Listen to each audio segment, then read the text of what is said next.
Well, we learned a few things this weekend in Henderson, Nevada.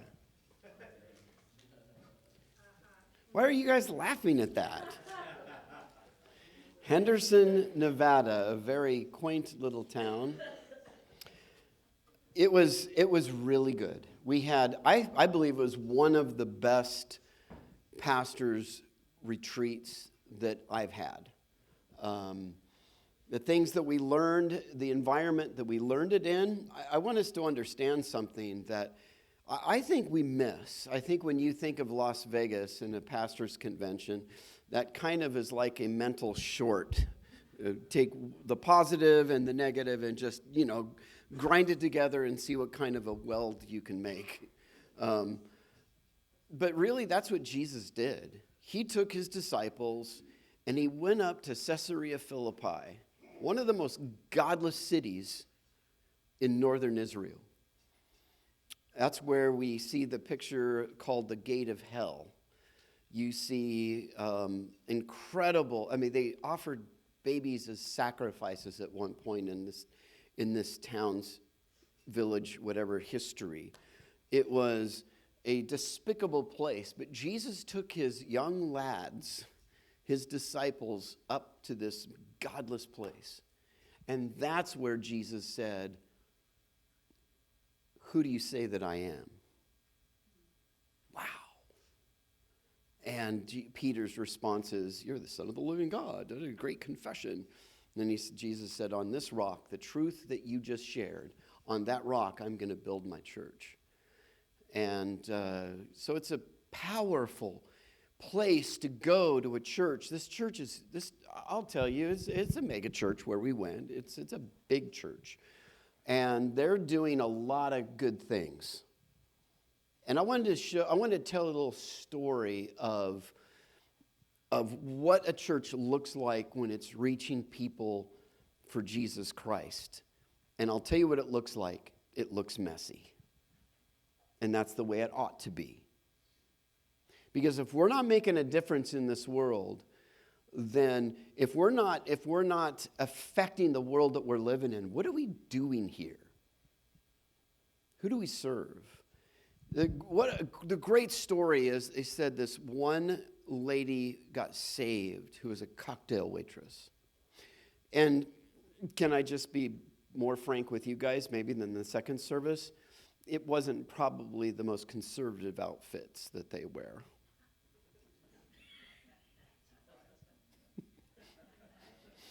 Now, she is new Christian. She's coming to get baptized, and she is in the row of people that are getting baptized, and she invited all of her cocktail waitress friends before they went to work. Took up 2 full rows of girls in cocktail waitresses in church. And I thought to myself, that's exactly what church needs to be, is to reach the people that need Jesus. And it's not going to look pretty. And that's what we need to be able to understand. So we had a very, very, very good time. And one of the things, it's on my phone, so I'll get it out. I'm not on Facebook or any social media, or I'm not tweeting or anything like that. But this is what they said. We talked a lot about communication, about how we can communicate more effectively as Christians into this world that's hurting. And they said this, that 10%, you retain 10% of what you read. You retain 20% of what you hear. You read, now these are accumulative. In other words, what you read and hear, it's 20%. And what you see, so there's visual aid. What you observe. 50% of what you see and hear. 70% personal discussion. 80% personal experience, what you go through. And listen to this. 95% you retain if you are the teacher. Isn't that great? Isn't it true? We have a teacher here, don't you? I mean, you kind of got to know math a little bit there to teach it, right? And so that is so true. The frustration with me as a pastor is why do I have to walk away with 90% of remembering what I'm saying? And you guys only get away with maybe what? 10. Gee, thank you, Marcia. And so I might do a little more interactive messages from now on to get you engaged. I know that's dangerous because you never know what someone's going to say. Ooh, like Marcia, But anyhow, we're going to close up Philippians in the next 2 Sundays. So this morning we're going to read a text. And of following what Mallory preached, I heard she did a great job last Sunday. So awesome. It was fantastic. So hopefully I can kind of carry on that mantle from what she laid down last week. Let's read the text. Philippians chapter 4, verses 8 and 9. One of my favorite verses. Finally, brothers, whatever is true, whatever is noble, whatever is right, whatever is pure, whatever is lovely, whatever is admirable, if anything is excellent or praiseworthy, think about such things. Whatever you have, look at this, whatever you have learned, received, heard from me, or seen. Isn't that fantastic? What we just read, what they just discussed at this conference about learning, Paul just rattles off 4 or 5 of those things. He's saying, you're going to get it. Whatever you have seen in me, put into practice, and the God of peace will be with you. We're going to look at this text, and we're going to look at the word finally. We're going to talk a little bit about this. Finally, sometimes that can be a little bit derogatory. I remember preaching, I did a message from the Old Testament where they walked around Jericho. How many times? 7. 7 times they walked around Jericho. So I was going to do a bookend message where I was going to start off with Jericho's story and then end with the Jericho story, of course, but then every trip around the wall was going to be a different message. I think when I got to finally the last one, Barrett comes up to me and says, finally. I guarantee you that was not a compliment. We still laugh about that today. One is, finally can be kind of the end of a long journey. You finally reach the end of a long journey. Paul could mean that in this context. It could be a summation of everything. In other words, finally, what I'm going to do is I'm going to take all of what we talked about in the Philippian letter, this letter that I wrote to you, all about this incredible joyride, the fact that if we learn to live this Christian life, and it doesn't matter what background you come from, it doesn't matter if you were a slave or if you were free, if you were in the military or if you were not in the military, because of course, Philippi, there was a military retirement community there. And whether you were a peasant, whether you were slave or free, of course, all of that, you're rich or poor. Lydia was a wealthy businesswoman. All of this background, they were understood that they were one in Christ. That incredible unity. And the summation here, I believe, is what we're getting to. Now, I don't think I'm going to get to. This message is going to be a 2-parter message within itself. Because we're not going to get to the obvious. But we'll see that in a minute. The last thing is, kind of like the last thing. Finally, let me just tell you the last thing. Usually that's on a list that Jill has for me. And if you do everything above, then finally you get to the last thing. I don't think That could be what Paul is saying here. It's like, okay, we've covered all this. I'm at the end of this letter. We're going to kind of close it out with some good truths. It could be a little of all of this, but finally means so much to Paul in this letter. Because he poured over this. He poured over this letter as he wrote it. Let's go to the next. Let's look at the text that we just read. And when it says, finally, brothers, whatever is true, whatever is noble, whatever is right, whatever is pure, whatever is lovely, whatever is admirable, if anything is excellent or praiseworthy, think on such things. Let me ask you a question. When you read this, now I know I've highlighted these words, but just kind of look past that because that's really not what I'm getting at right now. What stands out to you, and give me some feedback, what stands out to you when you read that initially?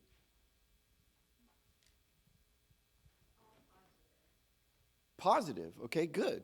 All positive things. What else? What jumps out at you?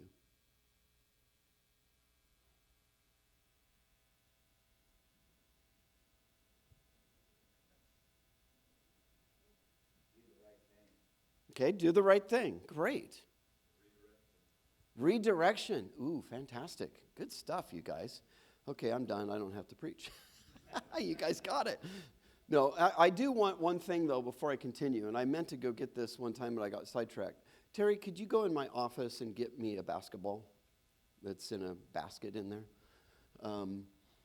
When you look at this text, oftentimes we jump to the things that you guys jump to, and that is whatever's true, the positive parts of it.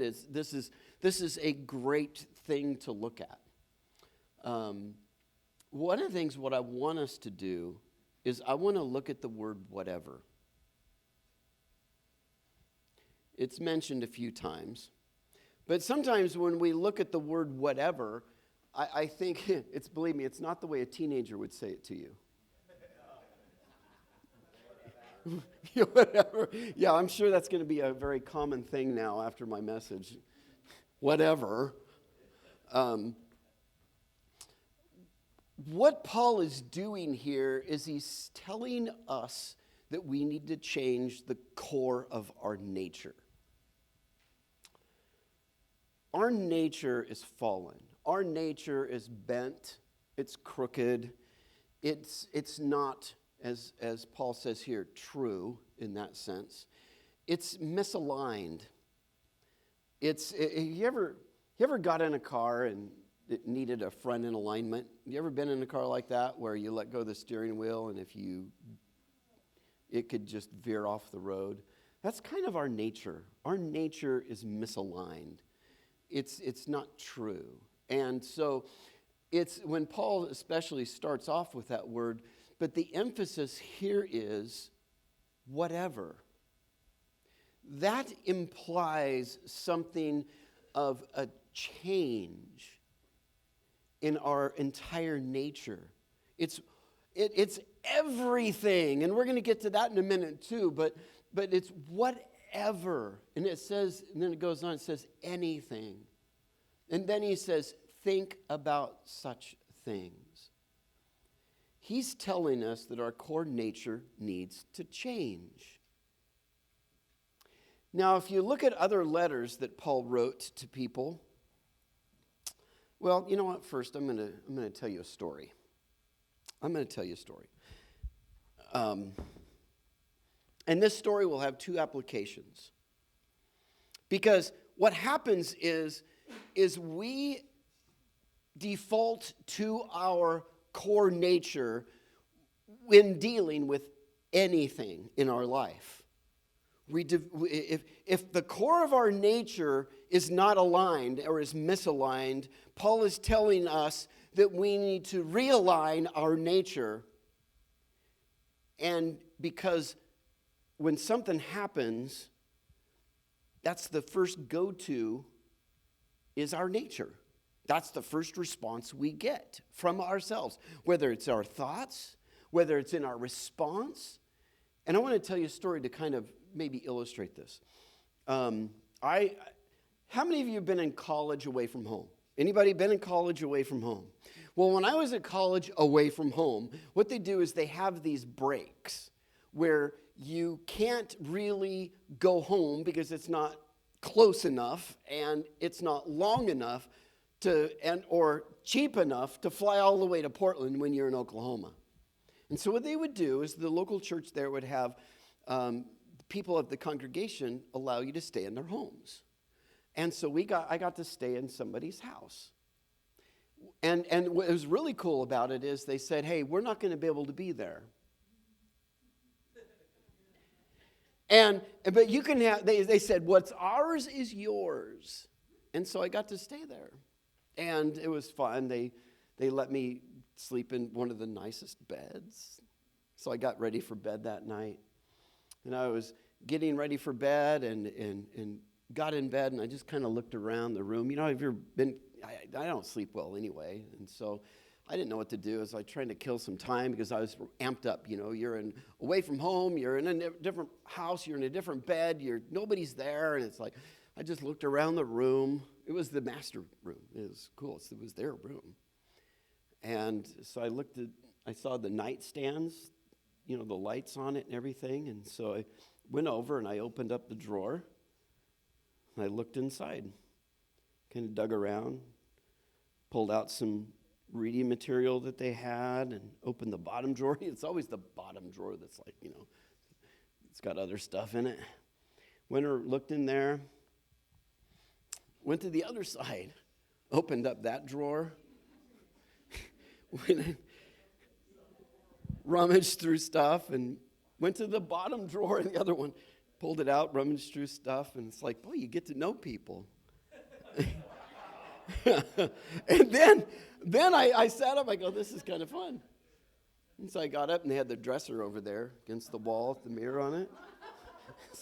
So I opened up the sock drawer, you know, and their clothes, and kind of dug around to the back. But it's interesting. What's in the back of the drawer? And I thought, wow, this is interesting. And then there's a filing cabinet. So I went over to the filing cabinet, opened it up. They had everything filed just really nice. They had, you know, mortgage. Pulled it out, looked how much. Wow. Bank statements, even bank statements, all there, pulled it out, looked at that, went into the closet. And, you know the closet, they have a stepladder, and you go all the way up to the very top where this box is at the very top. Got down, kind of rummaged through it, went through pictures and stuff like that. Can I come over to your house? Okay, I'll let the cat out of the bag. I didn't do that.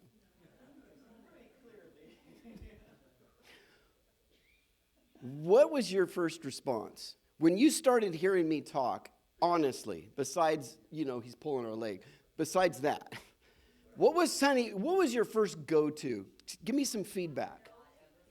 How nosy? Maybe rude? Okay. Not invited over. Okay, yeah, nobody's going to invite me over to their house, that's for sure. Anyone else? I thought of lack of gratitude towards the people extending the hospitality. Okay, lack of gratitude. Amen. Boy, Linda, it lit you up. Man, I got to tell stories like this every Sunday. Get Linda all fired up. Anyone else? What was your first response? Okay, yeah, I didn't tell you the stuff I really found.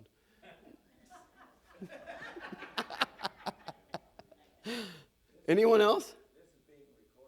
This is being recorded. If I told you whose house it was, you'd die laughing. Anyone else? Initial response. Yes. Yes. I'm coming over tomorrow. No. Diane. Well, first of all, you weren't trusting these people. You were looking for something dark. And rather than the scripture that we're reading. Oh, you got to do it, don't you? You weren't looking for anything noble. Ooh. Oh, jeez. Diane, get up here. Jeez. This is just too good. You're like way ahead of the game. That's one facet of it, is the fact that sometimes our go-to, that can kind of expose some things about what we're thinking, about what our nature is, the core of it. That Paul says, hey, basically what I want you to do is let me get to the next point about this illustration. This is totally different application from what I just did. So this is going to be the other side of it, and then you're going to get it. Because this deals with Mallory's message even last week. See, what we do is we do the same thing we do with God. We say, God, come on over. God, come into my home. What's mine is yours, God. And we really don't mean it. Think about that. We'll say, God, here, I'm on the throne, and when I'm on the throne, things are misaligned. My attitudes, my core values, these things in my life are misaligned. But Jesus, I want to put you on the throne, but not really. We don't want him in our closets. We don't want him in our filing cabinet. We don't want him in our bank statement. We don't want him in our messy drawer. You see, what Paul is saying here is, I want to give you some values, because that is going to be the wall. This is a flat ball. That's going to be the wall that you bounce your ball off of. Because your nature is the wall that you bounce everything off of. And if you don't change that wall that bounces everything off of, it doesn't look good. It's not healthy. And that's what Paul, see, Paul does that in almost every letter that he does.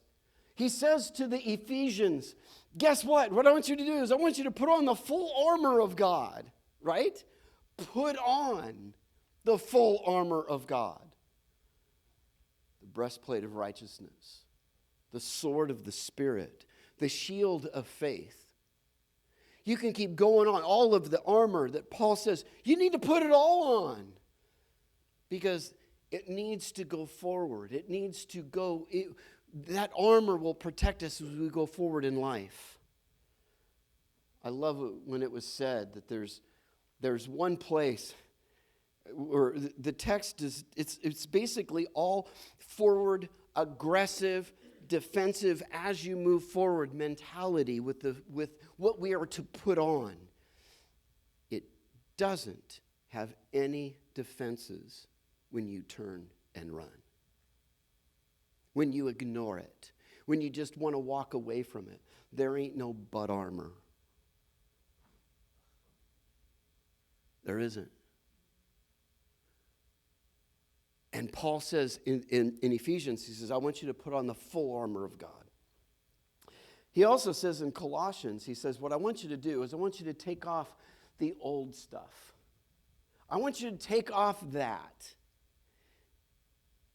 And I want you to put on a new self. If you really want to look at it, it says, I want you to take off the old grave clothes, those dead things.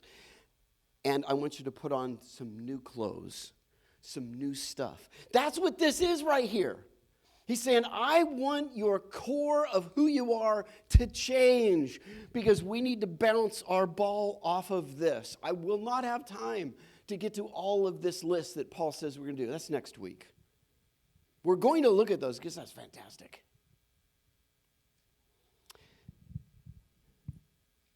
Let's go back to the slide before that when it says, whatever, anything, and think on these. We need to change the way we think. And unable to do that, we just talked about that list of all the things, how we need to learn. That's why I really do, and I'm not kidding you, I put hours and hours and hours into these messages.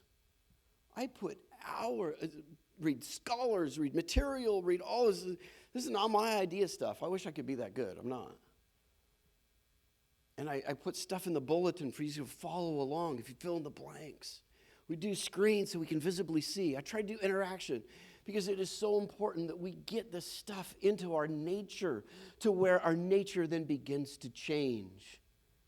You see, this applies to, look at it says, everything. It applies to everything. And its reputation stands the test of time.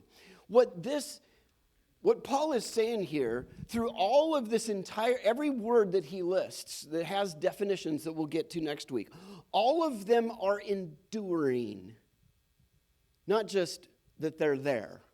Like, I'm sorry, but I tell you, the church in the past, at least for me, it was like, this is what you do, this is what you don't do. This is what you should do, this is what you shouldn't do. And then when I asked why, there was no why answer. Hated that. Because I said so, or because the Bible tells me so, is not an answer. Hang on. You still there? It's not an answer. Why? It's not just because the Bible tells me so. It's because it stood the test of time. It's because Jesus said to test all things and to prove. That's scripture there. In other words, this whatever, all of that applies to everything in our entire life. And its reputation stands the test of time. If I could, maybe I could use this as an illustration. Since we're in Las Vegas, let me give you an illustration of something that has a great reputation or doesn't have a great reputation. Because there's a lot of things in the Bible that just doesn't speak exactly what we want it to say, right? I mean, we wish we could the Bible could just come out and say, thou shalt not gamble. Wouldn't that be easy? I mean, come on. Wouldn't that be just so simple? It doesn't really say that. So God doesn't, here's God. Do you think he's going to cram into the Bible every little nook and cranny things we're not supposed to do and supposed to do? That's just called legalism. What God says he wants us to understand is there are principles, there are values, there's nature change. When God is in your life, something changes. I remember when I got saved, I remember things that I didn't want to do, I wanted to do. I loved doing it. I didn't understand the fact that after I received Christ in my life, my nature changed. All of a sudden, the things that I enjoyed doing, I really didn't necessarily enjoy doing anymore. It was because my nature changed. I didn't have to have somebody tell me, don't do that. Now, there was other areas of my life where I had to grow, where God came along and began to change my nature even more. But one of the things we look at today and we see all the stuff that's going on, God's not going to look down through the corridors of time and say, I know what's going to go on in the 21st century, those lousy people. I'm going to make a list for the 21st century. No. He's laid down principles right here of what Paul says is the wall that you're to bounce our spiritual ball off of. And this wall needs to be up. It needs to be there. These words, these definitions I'm going to get to next week needs to be a part of every Christian's life. Because if you have those, everything changes. Let me give you an example of gambling.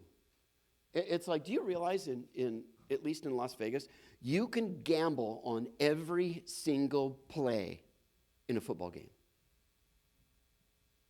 And how much you want to gamble and what you want as a part of that gamble, will the right guard, number 78, get a holding penalty? No kidding. Will the quarterback get hurt on that play? There is insane things. I sat and watched. I love watching people. Not to judge, by no means. But I just love to watch people. I got to sit down and I ordered a hamburger. I got to sit down and just watch while it was being made. 3 or 4 people come in, start tapping the button. Got their card, got it loaded. They got something to get loaded, and they kept tapping away there for hours, time, thinking that somehow that lucky number is going to come up. That combination is going to be made, and they're going to feel so good. I looked at that. I saw this one lady walk in and walked like me. You know what I mean? Walked just like me. Sat down all alone on a Friday night. Other young man came in, sat down, started tapping away. Got their drink, got their credit card. Another person sitting there for hours on end before we even got there. And I looked at that and I just began to pray. I said, Lord, I just pray. I felt so much hurt and pain in people's lives. I know this. I know it, doggone it, I know it. That if they just knew the love of Jesus, that all of the waste, all of what they are looking for that they will never find, it would be found in Jesus. I know that if they were at our church, that they would feel loved and accepted and welcomed and appreciated, and they would get, I wanted to go to all of them and say, if you give me half of the money that you've blown, I'll show you an incredible return. Every single stinking dime you will get, you will strike 777 every single time you hit that button with Jesus. See, that's what I'm saying. Is you look at something that God says, we don't really know what we're going to say about this. Is this really good? Is this profitable? Has this stood the time of and have a reputation that is holy? I think it's for us to look at. That was like a safe illustration. I'm in Vegas. I guess I could pull that off. Oh, well, the last one on this is these are correct core nature responses. All this list, you see, what it is, it's not like we have to take all of these, this true, noble, right, pure, lovely, admirable, excellent, praiseworthy, all these things, and we don't have to like take something else that's in there. Basically, what they are, it's realignment of a misaligned nature. See, kind of the old timers would talk about eradication. Never could understand that. What God wants to do is he wants to take our nature and he wants to transform it. He wants to take, you see, what instead we look at whatever is true, whatever is this perfectly straight line, whatever it is absolutely, it's consistency. It's that bears it out. You keep going all the way through this, and it's what our nature does is it's twisted towards untrue. It's twisted towards inconsistency. Its value isn't what it should be. And so what God wants to do is he wants to take that and turn the dial up and line it up to what his alignment should be. That's what Paul says by a new nature. And so when we start aligning all of these dials up, we have a ball then. We take whatever, anything in your life, whatever it may be. I don't have a list for you. You have your own lists, and you know what those lists are. You take that ball, you take that list, you take whatever it is, and you bounce it off of that wall. Perfect timing. You're good. You bounce it off of that wall, and it comes back Jesus, holiness, love. That's what we're going to look at. Now, breaking these words down is going to be fantastic. It's going to be so much fun because every one of those words has an enduring reputation, a part of it. Every one of them. And they cross over. And Paul uses two words that could be translated the same word. It's like he is just on a roll with this stuff. So when I look at these words, it's kind of the summation of the entire letter to the Philippian people on how we can live on a joyride in this Christian walk and have peace and joy. Because I was going to end with, when Mallory talked about this last week, and that is the God of peace, shalom. It's a very Hebrew understanding of this text, and that the God of peace will be with you. That's what God is. He's not kind of thumb down over us. He's definitely shouldn't be under. It's with us. That's the beauty. The humility of Jesus is with us. Every head bowed and every eye closed. This morning, I'd like to ask you a question.